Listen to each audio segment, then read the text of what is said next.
What is happening, y'all? In this episode of my podcast, I interview my dear friend, an elder brother figure, and my mentor, Perry Sidhu. Perry is a very interesting person himself. But on this podcast, we speak in depth about his intellectual brainchild, Colloquia, and we answer the questions and respond to the controversies that come with it.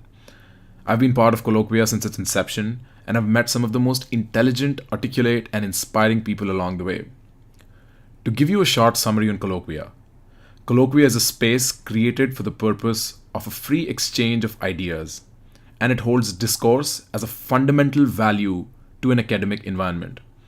It is a non-partisan organization that values free speech, diversity of thought, and the cultivation of the individual. Additionally, they hope to promote freedom of speech and the exchange of ideas on campus by inviting speakers to discuss issues from a wide range of perspectives.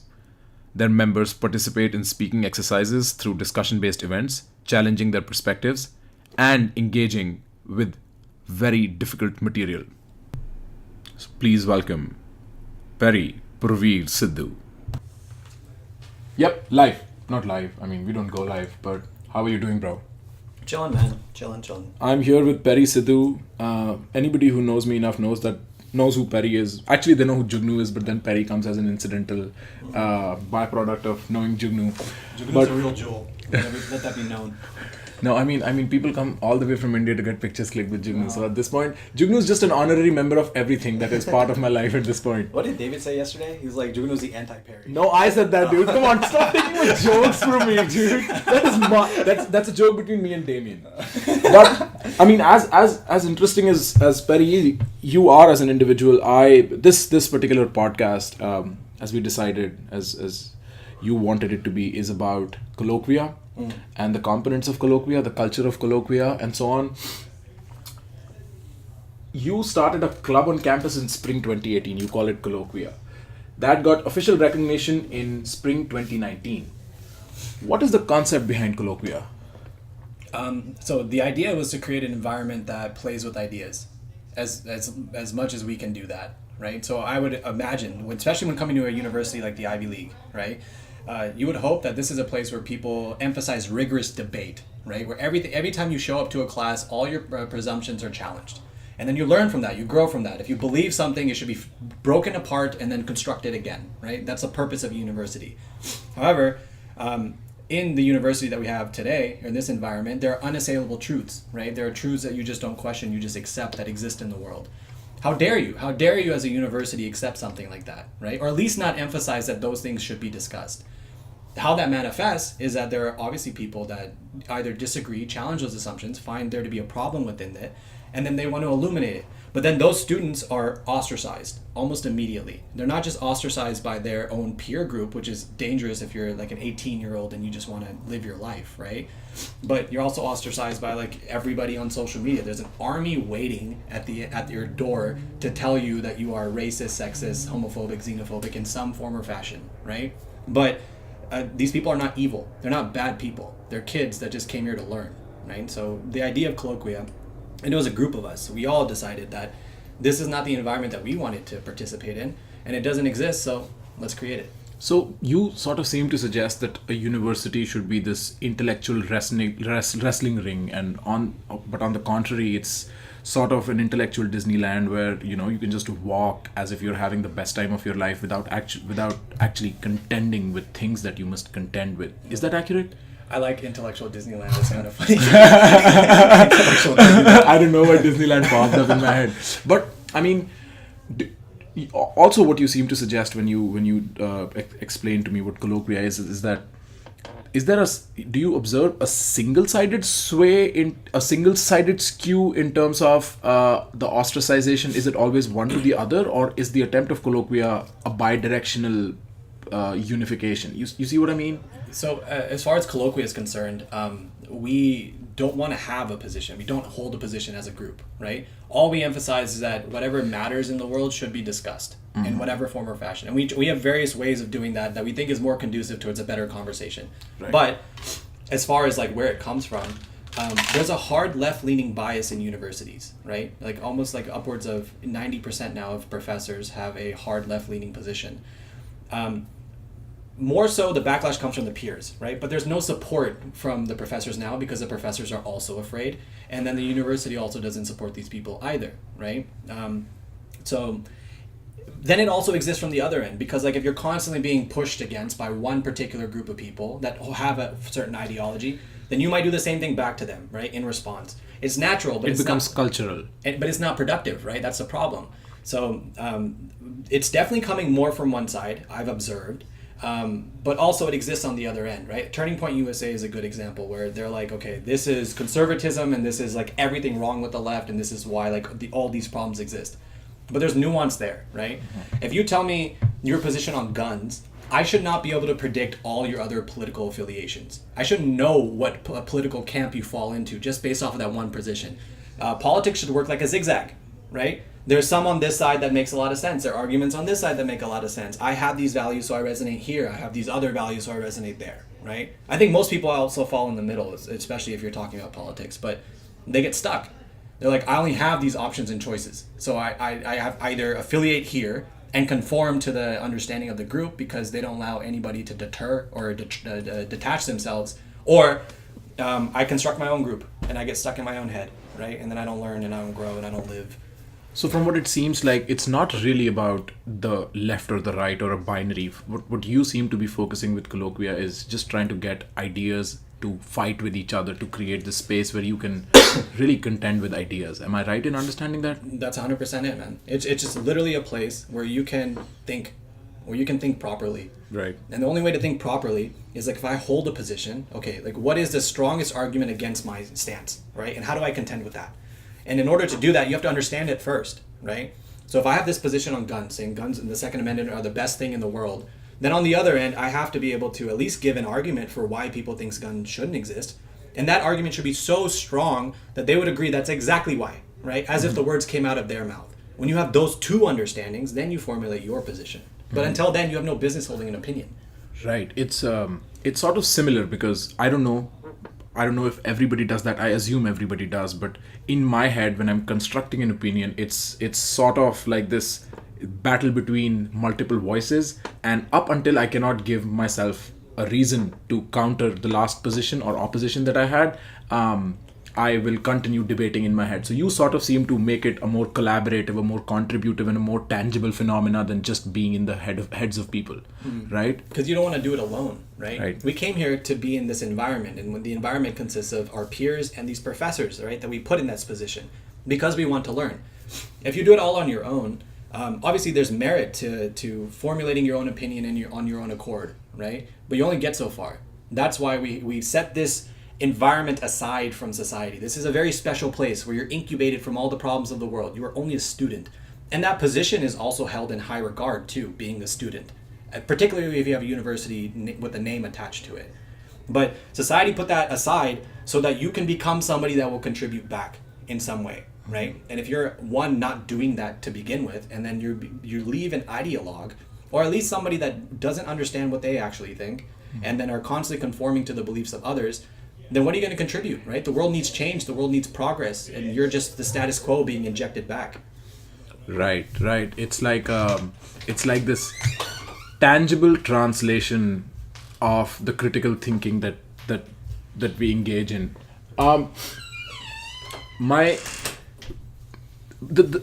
Logically, the next question that I must ask you is, what was the need for this? Where did you find the need for this? Well, so there was a group of us that I guess intuitively knew that there was a demand, right? So like I guess the beginning of Colloquia started with Brucker and I would just sit down on our couch and have these conversations, right? We're like, okay, Black Lives Matter is saying this thing, and intuitively, like a lot of it makes sense. However, there are these other group of people, these intellectuals that I respect, that are disagreeing with some aspects of it, right? How do I hold those two in my head? And then from there, you are also curious, right? You're like, okay, let me play with the other side of this argument and see what that's like. Being able to do that is being able to think, right?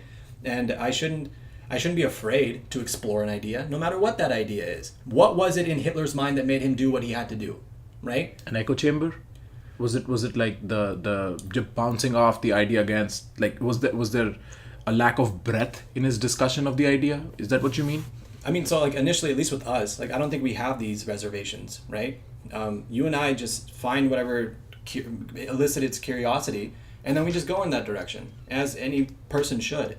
But when that's stopped by everybody around you, and then I guess advocated against on behalf of the university, then there's no reason to be here apart from that.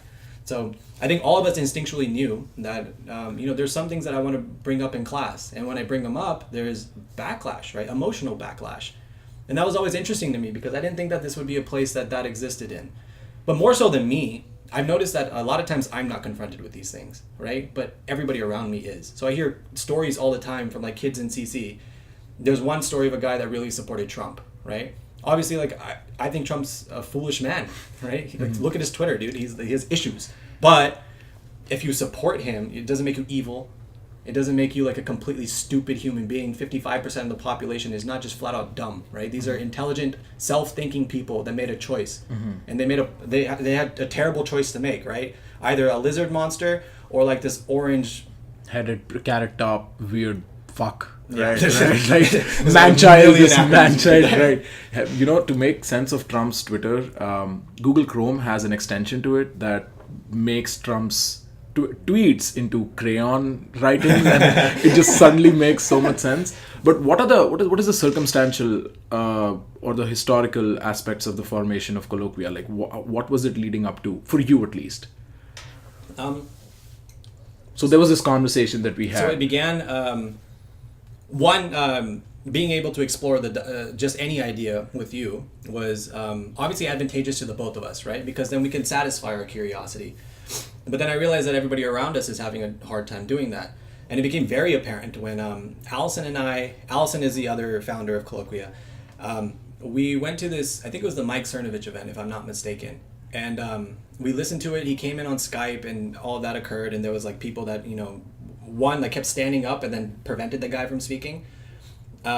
There's many problems with that, by the way, deplatforming. It's like, let the guy talk and then destroy his ideas, right? Absolutely flat out dismantle them. I hate this idea of like, you give somebody a platform and then they're going to indoctrinate everybody that's watching, as if those people can't think for themselves, right? Right.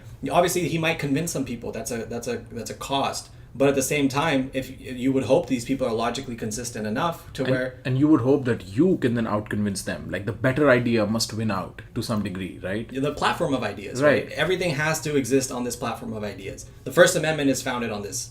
And if this doesn't exist, then very quickly, very, very quickly, you enter in this totalitarian realm, right? So we went to this event. It was protested. All this stuff happened during the event, and then we left. Allison and I were separated because I think I went to go get something. I came back, and then she told me that, all these people kept calling her a Nazi and a racist for just attending the event, right? This is an innocent girl, like a 19-year-old girl. Sadia? And first of all, like nobody deserves that kind of treatment, right? Especially because she did nothing. And then we had a conversation. We're like, okay, this can't occur, right? Let's make something on campus where at least students can have these kind of discussions. And then she basically laid all of that out. She's like, okay, these are the next steps to creating something at Columbia. This is what it would take, and this is what we would need, right? From there, she wrote an op-ed about her experience. And then I think Chris, who's the other founder, he found that op-ed and reached out to Allison. We met up at this debate on free speech, right? And that was even interesting because there was a law professor that was there who was a First Amendment scholar. And the other person that was arguing against him just kept bringing up hate speech, right? As if it was like a prerequisite to the conversation. Hate speech is the most contentious thing in First Amendment law because it doesn't exist, right? We don't have words for it. There's no definition. And he didn't contend that. I believe for the interest of preserving himself because he didn't want to be inflammatory, which is his prerogative. It's up to him. But at the same time, you're a professor and there's a responsibility to at least defend the idea. And then being true to yourself, like this is what I think about this. But anyway, and then from there we met Chris, and then Steven entered as well. I guess Chris and Steven had their own idea that they wanted to create something. So we got together, we collaborated, and then we started structuring this thing, right? I think as far as like, if I contributed anything, it was that this idea of the Stoa kept standing out to me, right? So a Stoa by definition means porch. And Stoic philosophers would meet on this porch, sit down on the floor as equals, and they would have discussions with each other, right?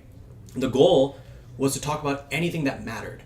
And these were actually dangerous ideas because they were challenging the monarchy, they were challenging the aristocracy, they were challenging God himself, right? And they could get killed for saying these things. But they thought that the pursuit of truth trumped all of that, right? Why live if I can't explore these things? So that environment, I'm like, that's beautiful, one, but that's also what I would imagine a university is supposed to be like. So we were like, okay, let's take that and then create it here, right? And if Colloquia has a heart, the heart of it is absolutely our weekly meeting. That's Stoa. Mm-hmm.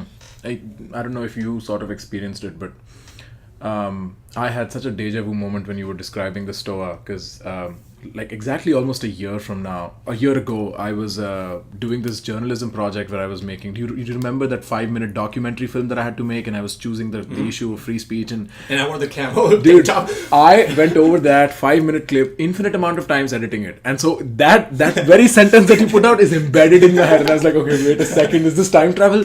But on a at the cost of a personal opinion, as much as I wanted to be about Colloquia and the Stoa from this point on this discussion, I think a lot of Americans that I meet, a lot of people on college campuses, which is primarily people I meet on college campuses, they don't realize what a blessing First Amendment has been for America in its history, right? Because I come from a place where there is a concept for hate speech, and there is jeopardy that you can cause, that you can, instantiate through speech, and that's restricted, and what that does to culture, and what that does to economics, and what that does to politics, and the constant risks that you have to face while in the presence of something like that. I do agree. The Stoa is a very interesting part of Colloquia.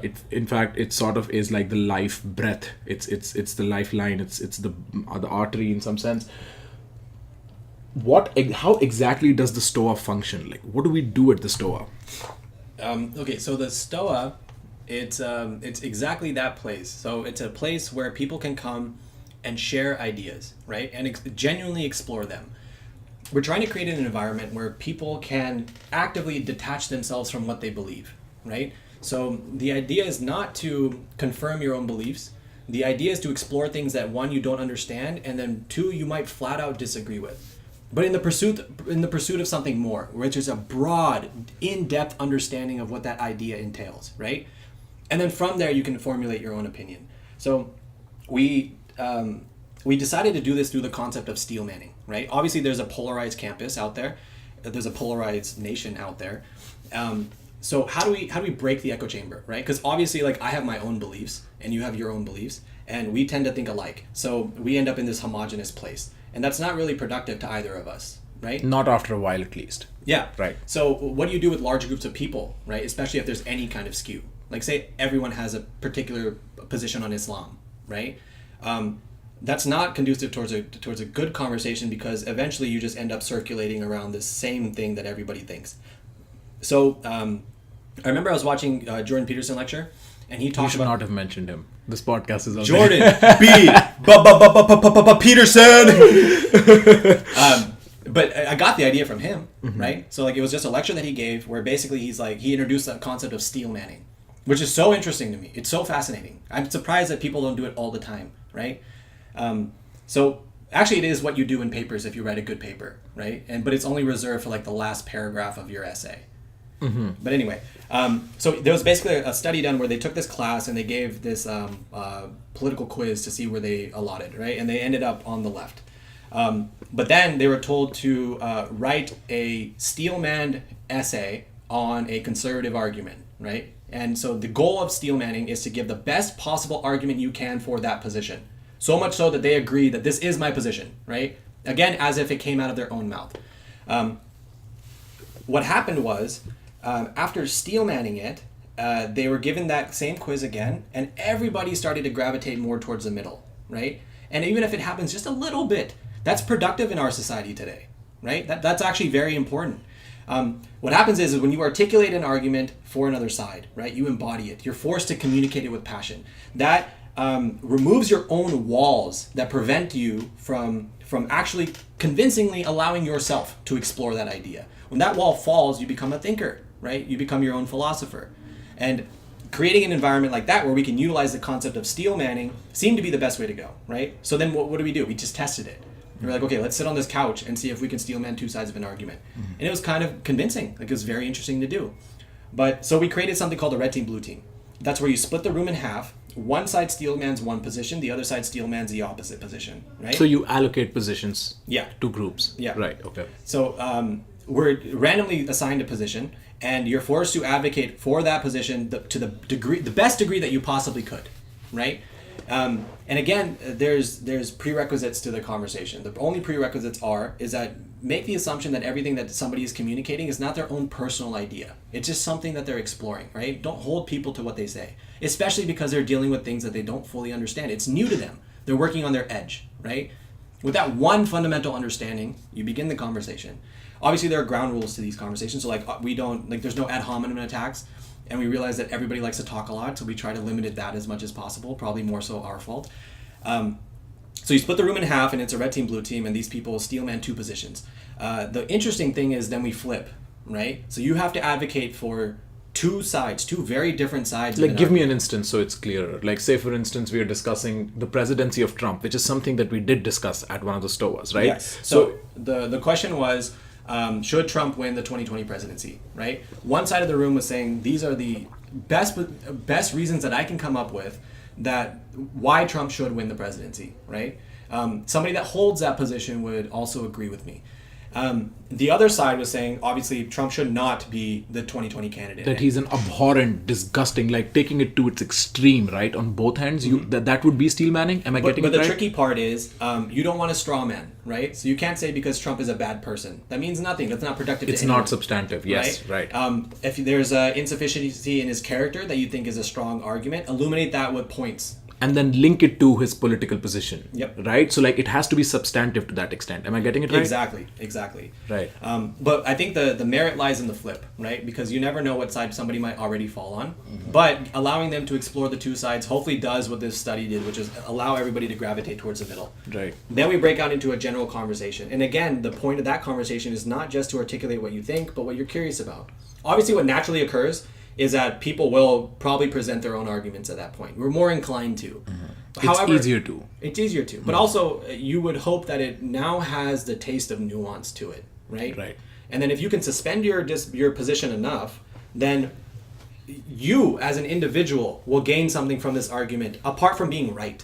So many times we just talk with people, and all we want to do is be correct. We want to prove them wrong. We want to destroy them. And then we want an audience to see it, right? That's how I think most people talk on campus. But it's dopaminergic at its basic. It's serotogenic at its basic, right? Winning an argument. But what I feel is part of the reasons why people homogenize or find homogenous groups of friends to discuss these ideas with is also and all of us are guilty of it. We have this fear of finding out that we are wrong and more possibly fundamentally wrong, right? And the process of steel manning or red team, blue team is an active act of self-experimentation, right? It's like finding out that I'm an extremely agreeable person. And this is something I learned from Peterson as well. If I'm an extremely agreeable person, I'm going to learn how to say no at least twice a day. At the beginning, right? So I will make the bell curve, find myself on the bell curve of that personality trait, and then perform the exact opposite till I start gravitating towards the center. It's not just intellectually refining, it's individually refining, it's personally refining, right? You become stronger. So for me, and usually when I interview, I prefer not to talk as much, but since I am one of the let it out. No, I'm one of the subjects of this experiment, so I can vouch for it, right? Like we just said, the dopamine and the serotonin of winning an argument was it for me. I have a poetry written out on that, dude. I'm not kidding. But now I find myself so removed from my ideas, so removed from the thought of even winning an argument. Like when I engage in arguments, I would sometimes just for the kick of it take the worst possible devil's advocate position and see what I might learn. The process of colloquia, as far as I see, is not battling with swords, but filling the table up with what you know and then picking up what you think you found correct or right? It's contributive at its core. Exactly, right? We all pool into this table so that we all can gain something from it. But at the end of the day, the effect is individual. I think one thing that you told me a while ago that really stuck with me is that now you do this all the time. You do it so instinctually, right? Where it's not about this thing that you think, because it's so boring to just communicate only what you think. Winning an argument is boring after a while, especially if you're not doing it right. Because even what entails winning an argument, right? Most of the time, rhetoric just wins over, right? It's debate tactics, right? You Exactly. can use that, right? You can communicate it with passion effectively and like a leader would. Then most of the time, 98% of the debates people are will sorted. conform to your idea. You don't gain anything from that. Sophistry, passion, tonality, right? Your body language, all of that. And I don't know if everybody knows that. You and I for sure know that. That wins you 80% of the debate in any case. And think about the very fact that we know so little, especially of political consequences are unimaginable at best, right? Yeah. So we have a cap to what we can understand at best as well. I learned that with Bernie Sanders, right? Bernie was my guy. I love me some Bernie Sanders, man. I wish he would have adopted me. Oh my God. I try to advocate for that guy every way that I knew how. Because to me, he was a foreign entity that enters into politics, and he's like, I'm going to make actual change by telling the truth, right? I'm just going to tell the truth. And I believe him, right? I was like, dude, this is something new. Back in the day, you would assume that politics is just set in stone, right? It's just this rhythm and game that people play. It's at a distance. It doesn't really impact you. If you're honest, local politics is the only thing that really matters to you, right? He made it real. He made it real. But I didn't question the idea of socialism. I was like, sure, man, whatever that takes. Obviously, like, there's so much money over here and there's so little money over here, and it's just the gap is getting bigger. Let's see what we can do about that. Right. But then you start learning about the specifics of socialism, where Marxism stands in, where the ideology began and its roots, and then you start thinking, oh, there are problems with this that people have thought of, people have tried to account for. And then you start learning the merits of capitalism, right? And then you have to contend with the two. Now, hopefully, if somebody comes from that position and then understands the capitalistic side, then maybe you might find some position in the middle where you might advocate for more of a welfare state, but not the abolition of capitalism as a whole. You know what I mean? No, I do. I follow that. So, apart from red team, blue team, do you have any other means of instantiating this human experiment? Yeah, that's more so accurate than anything else. The social experiment. Yeah, I mean, basically, we put our friends in a room and then we just tell them to do things and see what it looks like. That's literally been the iterative trial error process that we've engaged in. Okay, does this work? Yeah. And it started off with just two of us. I just remembered when you mentioned, I don't know, we discussed some absurd topic on the couch, right? The first time. Okay, yeah, steel manning kind of works. Let's take it. And then let's put it in a group. And then one day, we had no idea if this was going to create the next nuclear bomb or if this was going to eradicate poverty. Like, this was actually, that's how it began.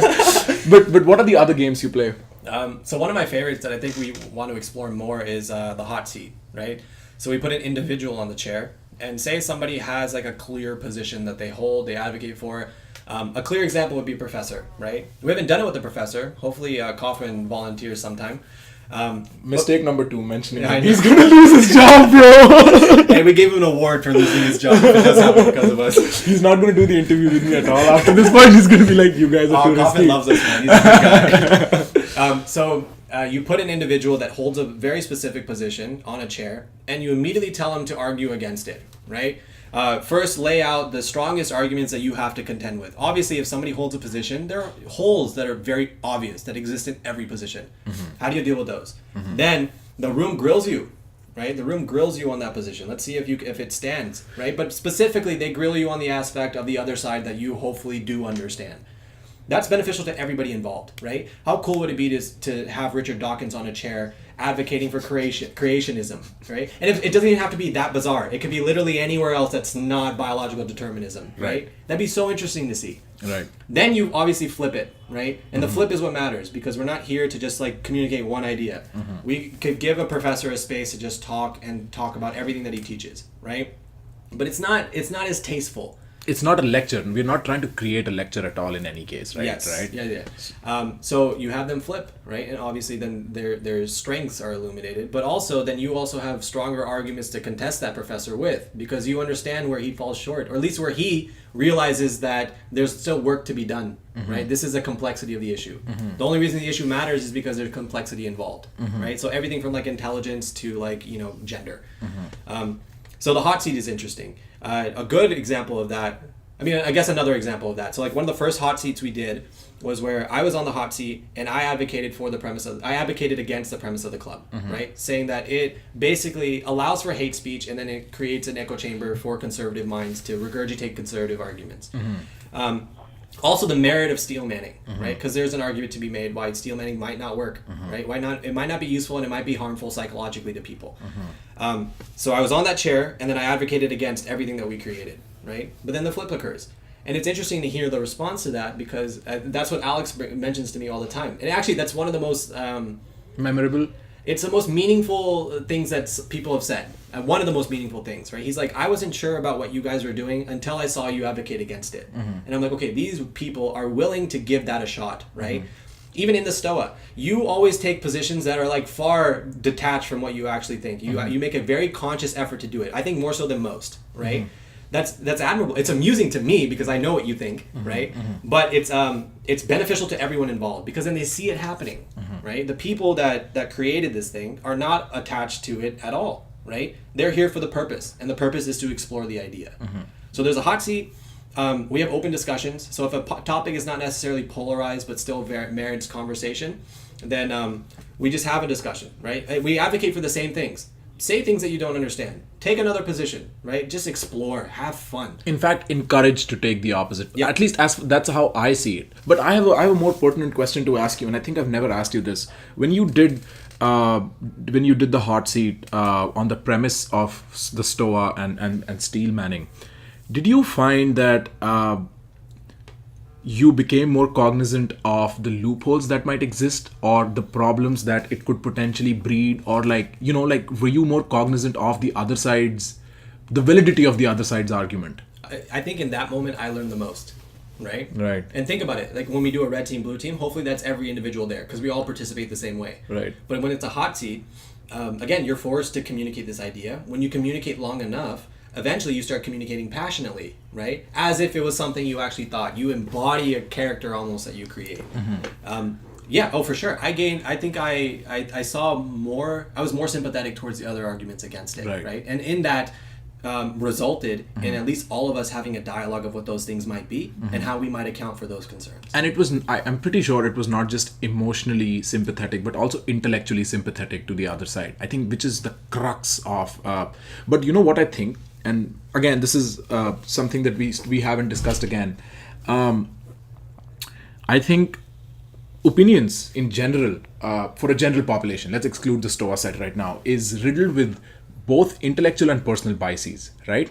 And the process of hot seat really weeds through the personal biases a lot. So when Jonathan was contesting pro-Israel and anti-Israel arguments, when he was engaging with that, I'm pretty sure he could see through the personal biases that existed within him, the self-serving, the self-survival, that like those biases also probably came to fruition in front of his eyes that might not have been illuminated to the room. I think one of the better things that I like about, in fact, two of the better things that I like about the Stoa is that this process at best is contributive, is collective, but the benefit is diluted and individualistic. It's like the cost benefit ratio is skewed massively towards the benefit, and that's why people are drawn to it. The second thing is that it breeds a sense of humility, right? Because honestly, man, if I'm going to be sitting in this living room and talking about race issues, I would find myself to be just the smartest dude because my logic's just sharp as fuck. But then I sit against Coleman, right, and I hear him illuminate his, and I'm like, fuck, dude, I don't even know. Like, I went from thinking I was an expert in everything to like really trying to find a discipline that I'm an expert in, right? Yeah. Like, I've seen some fascinating views being made. Like, I was blown how the Nathaniel could make a case for Hiroshima and Nagasaki being judicious. I was like, wait, that is something I've never forgot. I was like, fuck. I was told he educated all of us in that moment, right? Dude, yeah, my dad's told me it's the biggest tragedy the World War II or like the post-World War we've seen, like, or at least without putting a judgment on it, the rationale behind it, right? Communicate why these people made that decision, right? Because we can attribute it to evil. We can attribute it to all these other factors that might result in somebody taking an action that's beneficial to them, right? But if you think, okay, there's a conglomerate of individual actors that had to make a choice. Why did they make that choice? And Nathaniel laid that out beautifully. One of my favorite my favorite example actually is SSI brought a professor named Abe Hawk, right? So he claims he is a Zionist Palestinian, right? So you know where his position is. Alex Horn, who is going to be our vice president for the coming year, we volunteered him to moderate, right? So he has we know his position on Israel. It's a little bit more nuanced than, say, Jonathan, right? Far more. It's a little bit more towards the center, Yeah. right? I'd say that. Maybe Jonathan is more nuanced in terms Yeah. of details and whatnot, Yeah. but yes. But he agreed with a lot of what Abe Hawk had to say. However, his role in that was to moderate against him, to challenge all of his premises, right? To take the complete opposite position and say, okay, there are groups on campus that refuse to have this conversation with the guy. We felt that we can represent those views, right? Let's see if we could steelman their position. And Alex did that absolutely wonderfully, man. Absolutely wonderfully. Knowing that he's a Jewish individual that is sympathetic towards Israel. Right. And he's like, these are people on the other end, and this is an idea, right? Let me detach myself from this idea and let's see what happens. Right. And what occurred to me was my favorite event. I also, much like the group as a whole, and the meetings have had a life of themselves. We have also managed to breathe life into ideas. This separation is not something that's instinctual to humans, right? And that by itself, it's just like me taking a moment to reflect on the progress in all its detail that we've managed to create with something like this, right? You know what that makes me think of is people in today's world, specifically young people that are obviously in the university environment, are really attached to a sense of identity, right? But all of Eastern philosophy is rooted in alleviating yourself of that identity, because it's your ego at the end of the day, right? Your identity gets in the way all the time, all throughout your life. Obviously, identity is essential, right? It's a core component of you and it's always going to persist. However, it has to be subordinated to this higher principle, right? Which is dialogue, which is things that actually are fruitful towards making and creating a better world, right? You have to be able to put yourself aside, or at least get out of your own way. This obsession, I took a class called Personal Identity, and it's a philosophy class, which I recommend every human being take, especially if you're more identitarian, right? Because what happens is you slowly find out that every aspect of my identity was constructed for me, especially early in life. It's very rare that you find somebody that takes this notion of their own identity and incorporates it in themselves. But it's also something that you can sense that it's them that made this, right? This is them at the end of the day, because you're an individual first, right? You're an individual primarily. Then you are allotted to groups, right? Now, steelmanning the other side is that, like if you're black, people would say that the society is already painting you as this individual and then representing you in the world as if you were a part of this group, which they have negatively attributed negative characteristics to, right? Right. So I don't know, man. I think another strange thing that I did not expect was this absolute obsession about your identity group. I think there is a divorce between personal identity and social identity, and personal identity for every individual takes precedence over social identity. Not denying that social identity is important, but personal, right? And I never think identity is a first principle. Meaning is first principle. Identity is derived, a byproduct, much like happiness is a byproduct, right? And think about it. You create a better identity for you. Do everything better when you're happy, right? To a reasonable extent. Like we can make the biological case, too much dopamine is what Avnish becomes, right? But you see what I mean? Like I think the thing that really makes me cringe about the conversations around identity, something that I've seen very specifically here in America, is that people assume identity is the first thing that they desire. That's the first principle, first point of conversation. It's meaning. And I don't want this to be a masturbatory session to Jordan Peterson, but that's an idea I got from him too. As soon as I started flooding my life with meaning, identity derivations, it doesn't even... I was just talking to somebody, the last podcast that I was recording, and he's like, when I think of you, I think of your club and your identity with respect to that, and your podcast and your identity with respect to that, or Columbia and your identity with... And I was like, I've never considered myself to be a podcaster, part of that club, or a Columbia student primarily. See, that's the thing that I don't understand, is that when you meet somebody, I've never immediately categorized them in a group. Right? You see a person in front of you, you got to get to know the person. But when you see somebody and the first thing you do is put them in identity camps, That makes no sense. I don't know why that occurs. I think it's very instinctual psychologically. You have to assess whether we it's categorize, right? Right. And then we stereotype from there. And Right. it happens. Right. But still, like, there is this sense that you can subordinate those things to the person in front of you. Because when you're met with somebody, you're from India, right? Mm-hmm. I can assume everything that I know about India, then apply that to you.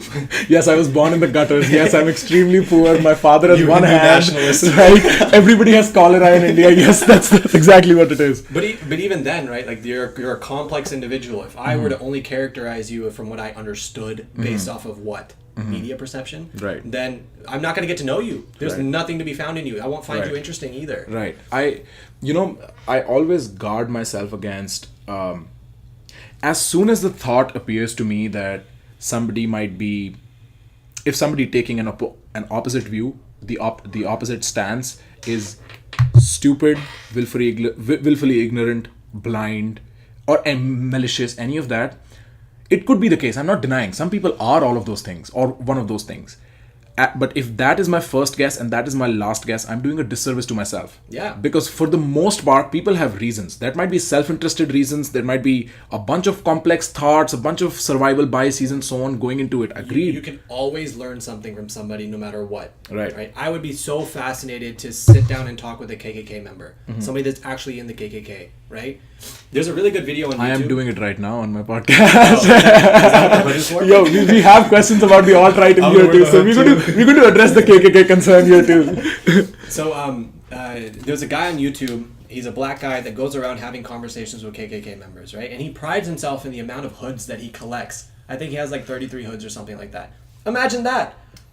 What I don't like is when people immediately attribute a position somebody holds to racism, right? Right. Because, for example, I grew up in my hometown where 90-something% of the population is white, right? It's very homogenous. Everybody's also Christian.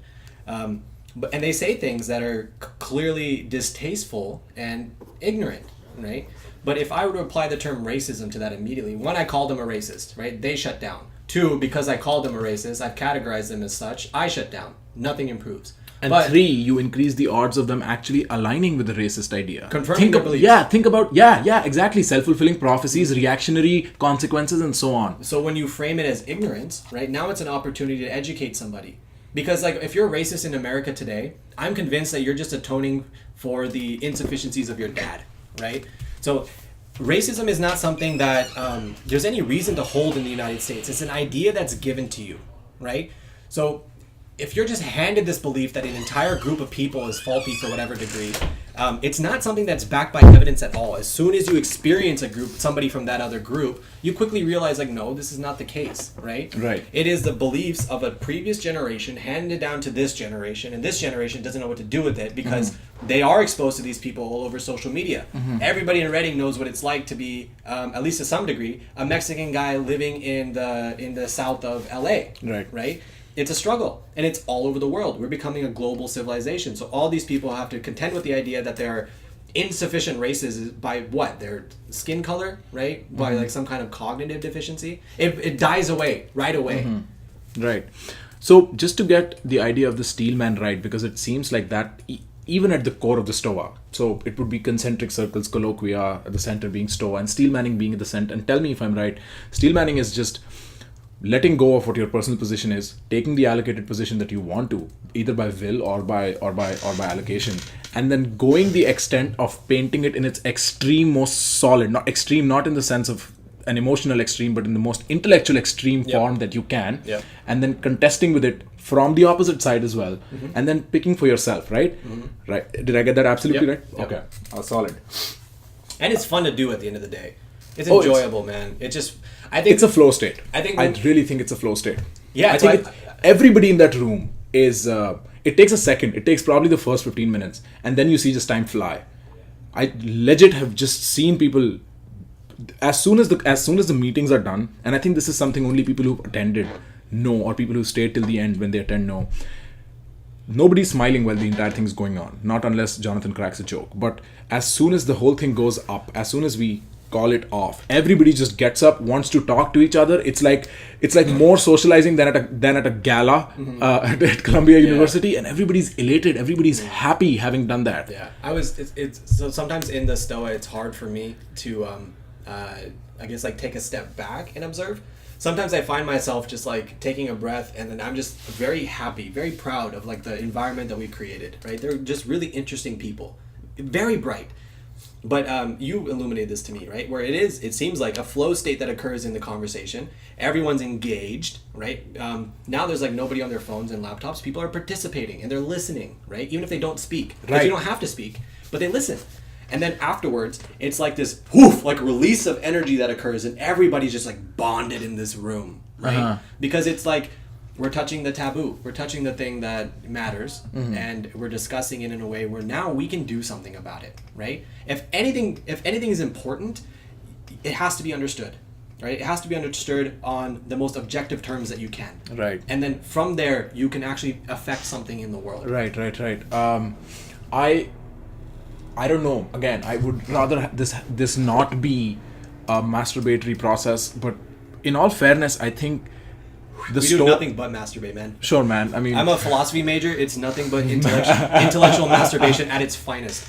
I'm glad I took as much as I hate economics. At least it saves me that one breath where I'm not masturbating to my own ideas. It's so computational and math. But to get back to it, I think it's not just that the fact that people who come or people who stay are interesting. It's also that they find elation in being able to express their interesting sides, right? They find corners within the recesses of their mind that they never thought existed. They're like, wow, I can do that? And everybody in the room accepts them for this, Right. So like, if you hold a belief that you know that the rest of your community is going to really despise you for, right? Ostracization is a sin.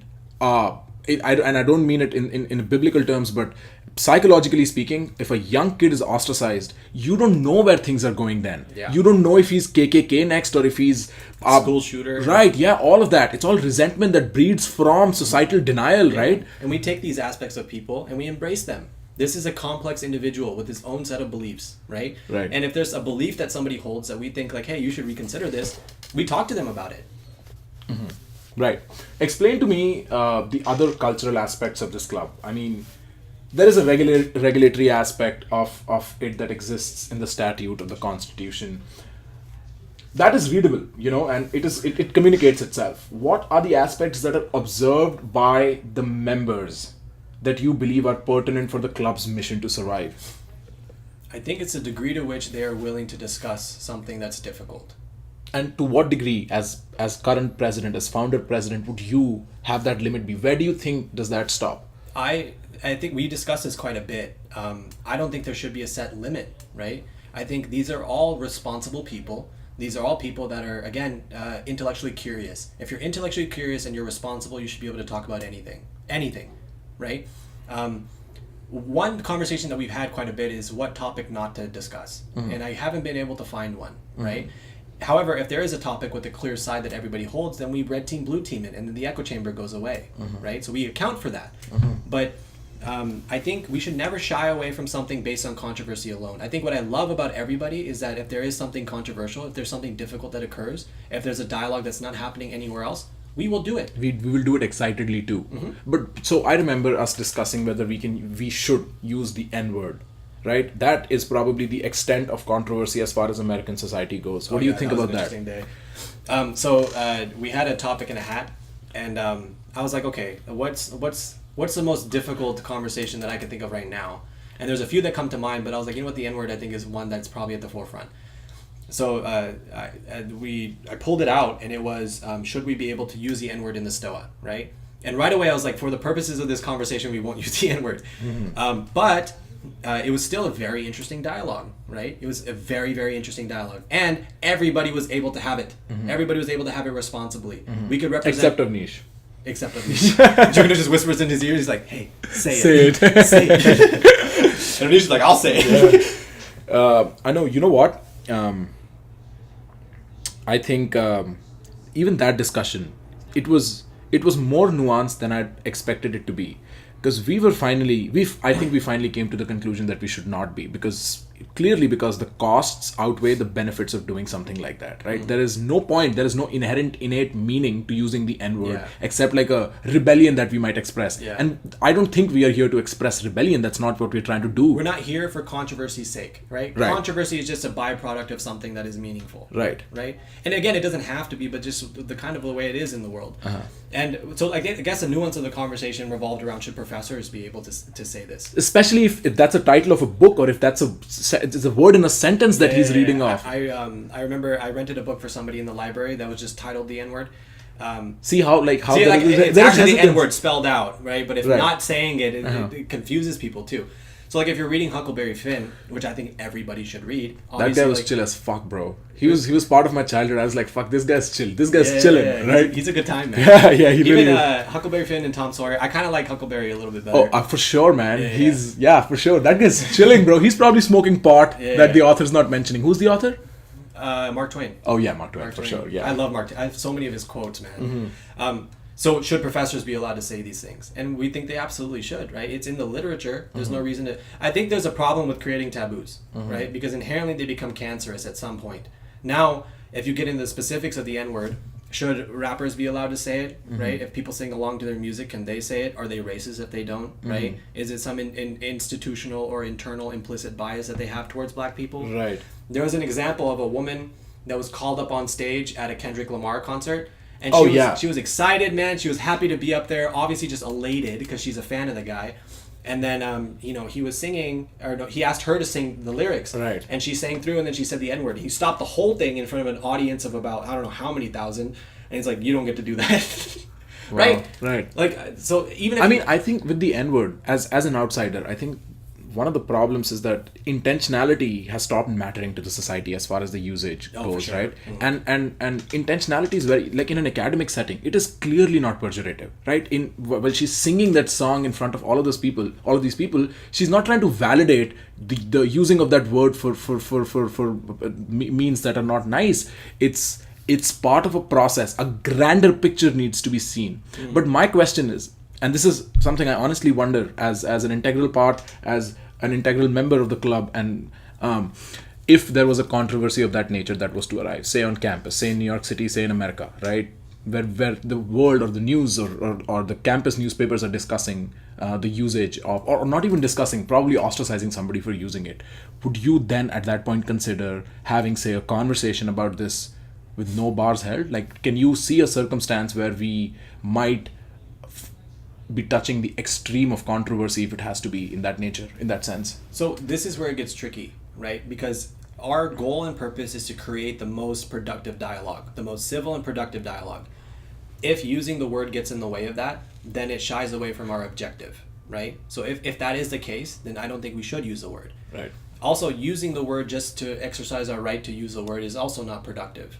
So it's finding a balance within that. If individual members said that I don't want to be limited and I want to use the word in a responsible manner, I think they should be allowed to. These are people, right? These are people that have their own belief. You would hope that they would do these things and have thought it through, right? But especially language, because then it's a First Amendment issue. If you're going to own a word and only one group of people can say that word, like, what do you do if it's a genetic thing? You're genetically African? What if you're mixed, right? Can you use it? Is your mother's white, right? Can you still use it? But no, my question is more to the effect of, hypothetically, let's imagine this kid finds himself drunk and screaming the N-word at somebody outside Butler Library on Columbia's campus, right? And then there is a furor, there is an outrage, there is everything that happens as a consequence to something like that. And we find ourselves looking for a topic of discussion. Would you, if you're still president then, or if you're still a part of still going to Columbia then, would you say that you would be willing to discuss the validity of being able or not being able to use the N-word at the STOA? So if context is important, because if it's that specific example, the conversation would probably center around, should this person be litigated against, or this person be ostracized because of it? Right. It would be more about the result of what's happening and what we should do in response to that. Right. As far as using the word, again, like if the circumstance makes it so that using the word is essential to creating the most productive dialogue that we can, then we'll say the word nigger, right? We'll say it, but we'll say it in a manner that's productive and hopefully responsible. As of now, we've never said it in the STOA. But think about it, analogically, discussing issues like white privilege, right? some people might say the same. It brings too much controversy for us to be a productive club. It brings too much controversy for us to productively instantiate what we're trying to instantiate. Why then must we discuss topics like white privilege? White privilege is essential to discuss.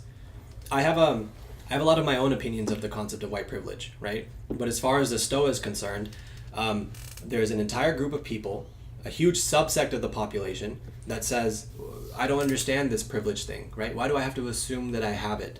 And why do I have to apologize for it? And why should I relieve positions of power and authority that I earned, potentially, to other people just because I happen to hold this state of privilege? To me, it sounds exactly like original sin. You're born white. You didn't choose white, right? And even then, we can discuss societal bias. We can discuss stereotyping and these categories that we put people into and what that means. But if you're going to say that one person has to abide by these principles, like, again, an unassailable truth that white privilege exists and it's impacted us, right, as minorities, and it's always going to impact us in some way, is a disservice. There are people that disagree. A huge portion of the population that disagrees. There are people that agree with it, right? Right there, a dialogue needs to happen, period, right? There's no way around that. We should never shy away from something for controversy alone, right? It matters. It matters if you're telling a kid, right, that's on the playground to check his white privilege, what does that do to them, man? Right. What does that do to him? So what you were trying to essentially say is that if there is a benefit to be had from a conversation of that nature, no matter the degree of controversy, a proportionate benefit at least, I'd say, right? We, the club, would engage with it. Absolutely. Controversy is almost irrelevant. Right. Except isolated controversy. Except when there is just controversy that comes with it and no benefit. Absolutely. Right? So that's the exception that we make for the N-word in some sense. And we account for that, right? So, like, obviously, there are positions. I mean, it's not like everybody in the club agrees all the time, right? There are many voices. These are individuals. And we disagree with each other quite a bit. Right. One thing that we do agree on is that if there's something worth talking about, we talk about it, right? There are people in our group that are more concerned with perception and how controversy should be wielded, right? Which is a good conversation to have. I happen to be in the inclination that controversy is not something really worth considering, right? Controversy is just an emotional response to something. Look at it objectively, right? If this is a dialogue worth having, have it. Right. Period. Right. The controversy will happen inevitably. Right. We're free. We advocate for free speech. Right. There's controversy in that. Right? Right. We talk about white privilege and whether or not we should use the N-word. There's controversy in that. Right. Right? We talked about Islam. We talked about religion. We talk about Trump. Right. Right? There's no way to avoid controversy. It's going to exist. Right? So proceed anyway. Right. I personally, honestly, with even close friends that I have at Colloquia, the store meetings, I sometimes don't know what their views are on. In fact, most times, I know your views. We've had enough conversations. Jonathan, sure, right? Because all his views are Israel-based, right?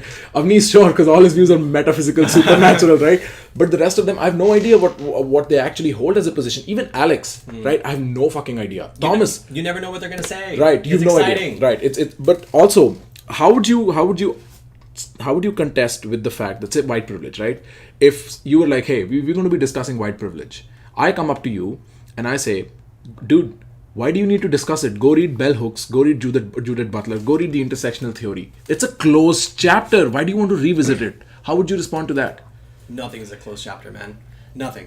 You can talk about scientific understandings and truth, but you take one class on the philosophy of science and you realize like all of that should be revisited and properly understood because there are limitations. Probably will be as AI advances because it's beyond our perceptual field, right? For sure. Right? So we're not measuring things the way we are. But also, you should just never assume that something exists. And especially if there's a huge portion of the population that doesn't understand it and doesn't agree with it, right. You have to understand why. What are their problems with it? Right? It's like the analogy is that we thought Newtonian physics was it, and then quantum physics emerged. How many times does that happen in human history? Right. Right? All the time. God is it. One God.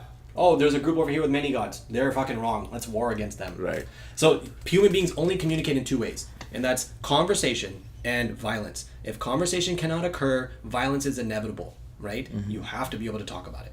Do you think that one aphorism truly describes the state of affairs that has led to this polarized world that we see now? Because it's not just America, it's India as well, as far as I know. It's Britain as well, clearly, in a very infant and emasculated fashion. Britain is just a disappointment. But do you think it's that? I think one thing that happened is And a common response that we get is like, this is only isolated to universities. As soon as you go out of a university, you're into the real world, you have to be able to contest with these things on your own, right? You're going to be uncomfortable. And the purpose of a university is to make you uncomfortable, right? If you're comfortable here, you're not growing, period. But now these ideas have infiltrated social media, especially because the people that are occupying universities are the ones that are all over social media, right? Also because ostracism and shaming is very easy to exercise in social media. And virtue signaling is a way to increase your status. Right, because there's no context, never, ever, Yep. right? Mm-hmm. Yep. So look at me, it's what it comes down to. But now these ideas have consequences, because the ideas that exist in university exist within the university, but the ones that win out are the ones that permeate into the rest of the greater society, right? Everything that's discussed here has consequences. These people will go on to become the future leaders of the world, right? Especially, I mean, I'm told a place like Columbia, that's what they're breeding. They're breeding the future leaders. And then these people also go on to become professors. So then they're also preparing the next generation of people with the same ideological beliefs, right? They at least go on to become parents. And so they are in that fashion. Yeah, right? fundamentally that is right. Right. There is a I mean, we've sort of gone over it, but I want you to respond to it quite directly for the sake of this controversy or this accusation ever being leveled at us again. There is a lot of criticism to the effect of us being called an alt-right or an alt-right adjacent group, right? In very many words, how do you defend the fact that we are not an alt-right or whatever adjacent fucking... You know, it's tricky because those criticisms typically come from people that have not attended a STOA, right? I could see it if they come to our events, because we tend to bring on people that at least have an inclination towards one position. We balance it, we try to balance it, right? But there's still like a subset of the conversation that doesn't exist on the universities, and we try to provide that. But in the STOA, especially if you come to a red team, blue team, there's no way for you to be politically inclined or ideologically inclined, right? You're exploring all of these ideas to the best that you can. Everybody in the room is doing it as well, right?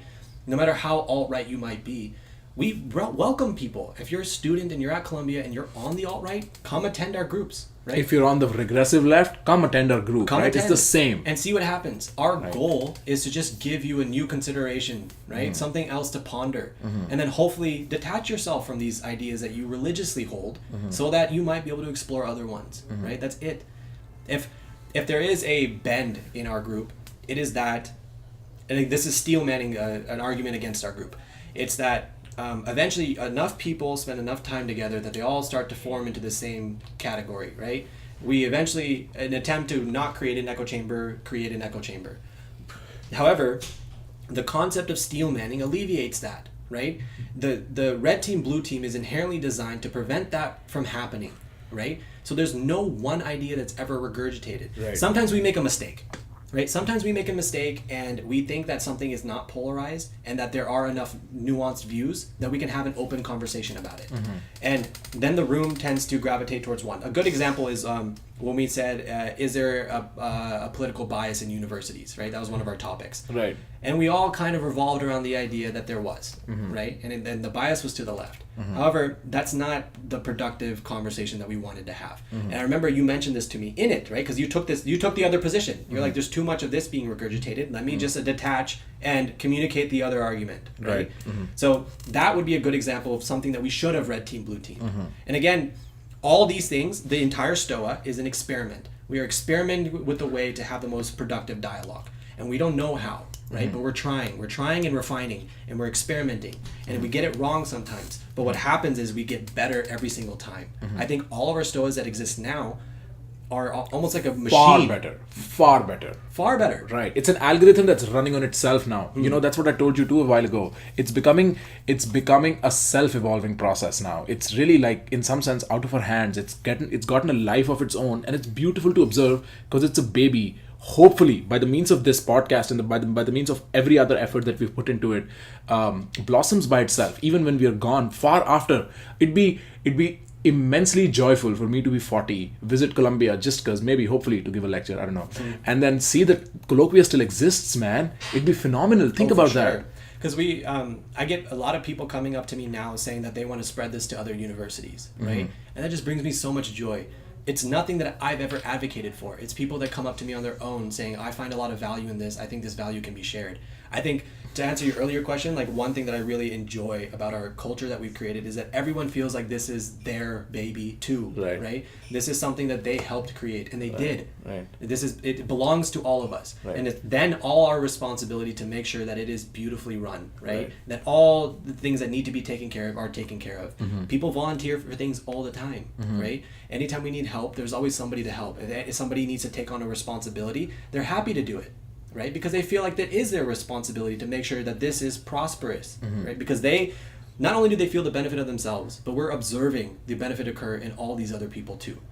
Tell me honestly, when people come up to you and they want to volunteer or they want to spread it to other universities or whatever, is the feeling similar to realizing that you have big dick energy and you're suddenly like, yes, fuck yes, like that kind of thing, or is it more like feeling like a parent seeing their child now do its own thing? Do you still have an attachment as to my club, my idea at all? And this is just like on a personal note. I think there's two things. One, it's never my club and my idea, right? I helped start it, and I invested a lot in it, but it is now something that is all of us, right? We're here and we're a part of it, and we have to see it that way, right? Because I'm going to leave next year, and I want this to exist beyond it, and I'm very comfortable leaving because I know that the people that occupy it now embody it. I'm uncomfortable with the idea that eventually those people are going to leave too, and then who knows what's going to happen. Right. But hopefully we've been able to at least retain it enough where it becomes something that people can stick to. Right. It's the grandmother hypothesis in evolutionary psychology, right? You don't care about your children, you care about your children's children. It's not the immediate future, it's the eventual future that you're worried about. So that's what occupies my mind more. As far as like an ego trip, or even like an elated sense of self, I'm a darker person, man. I'm just a dark guy. Okay, you know what? Let's leave it out of this, man. I want this to be very sanctimonious, okay? I want this to be very pure. If you had an infinite time with this organization, where would you see it go?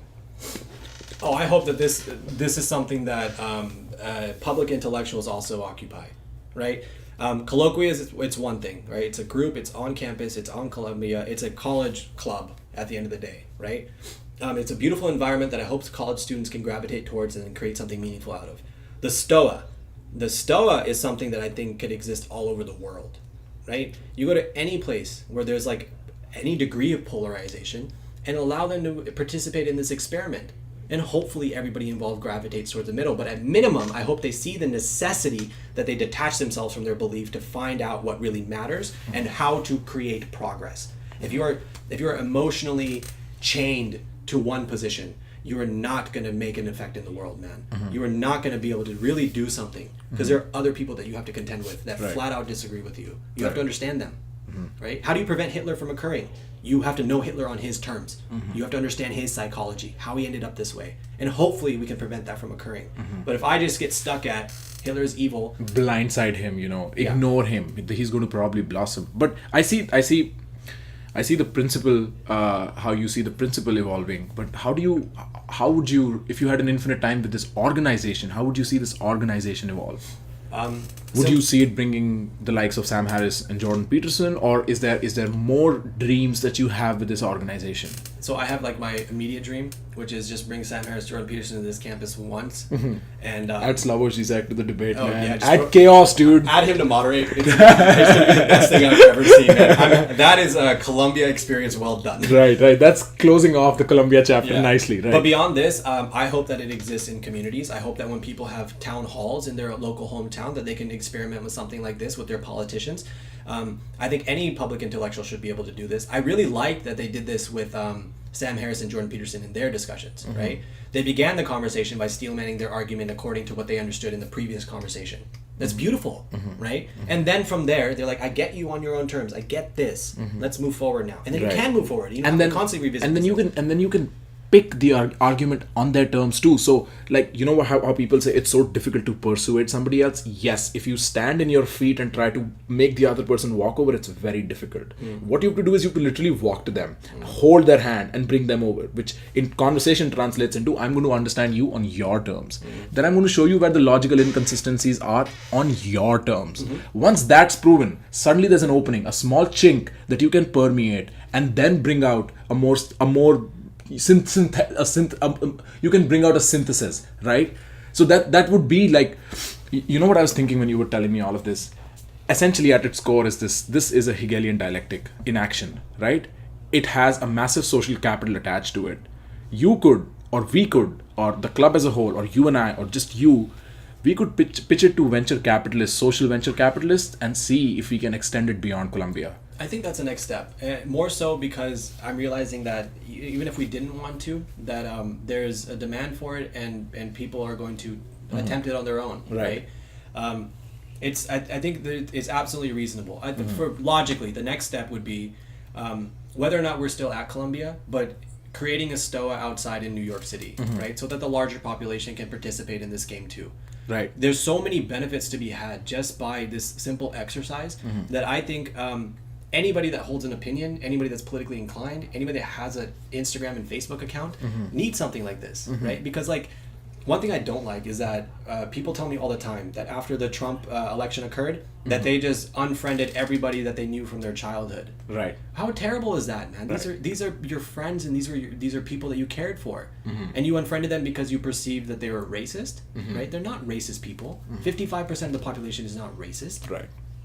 And if they are, probably you were. I mean, this is a joke, but I am definitely racist. no. But what I mean specifically is that for the means to that end, to extend it beyond Colombia, there could be social capital incubators and whatnot. Very much at Colombia, there is Colombia Venture Capitalist Forum and Colombia Social Venture Capitalist Forum and whatnot. There's plenty of opportunities now. There's like all you need is a venue, and you need a ticketing system, and then people to attend, right?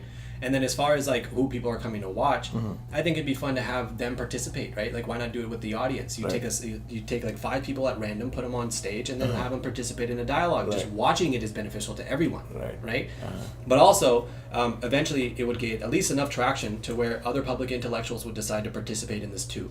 We could do a single event on a hot seat with a professor, right? Where he spends a majority of his time arguing against his own premise. Maybe he wrote a book. Let's see him argue against the book. Right? Let's see him pick it apart.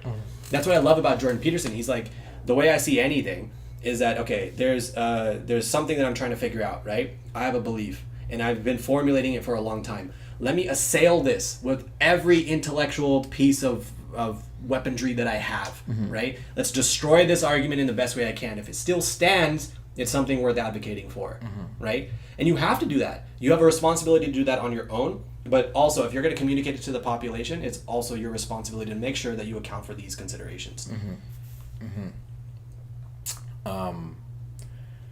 If consider the next 2 minutes, 30 seconds, 5 seconds, however long you want to take, as a message that we could pass on to the future board, the future president, the future the constitution of members.